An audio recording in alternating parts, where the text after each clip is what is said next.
Сәлем достар, бүгін біз сіздермен бірге котлет дайындайтын боламыз. Біз ең бірінші фаршын дайындап аламыз. Фаршын дайындауға осы ингредиенттер қажет. Толығымен описанияға қалдырып кететін боламын. Және де толық рецептін описанияға видеосының ссылкасын қалдырып кететін боламын. Кіріп қарап кетіңіздер.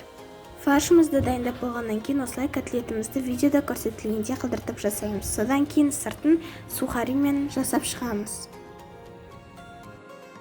Котлетімізді жасап болғаннан кейін қызып тұрған майға осылай қуырамыз. Асты піскеннен кейін келесі бетіне аударамыз. Ендігі кезекте пюресіне келетін болсақ, пюресін дайындауға осы ингредиенттерді қолданамыз. Толық рецептін описанияға қалдырып кететін боламын. Және де біз осылай табада майға қуырып алдық котлеттерімізді. Енді кезекте буға 15 минутқа пісіретін боламыз. 15 минуттан кейін біздің котлеттеріміз дайын болады. Міне осылай дайын болып шығады. Енді оны бөлек ыдысымызға салып, пюремізді де бөлек ыдысымызға салып шығамыз. Және де біздің котлеттеріміз дайын болды. Бұл өте дәмді шықты.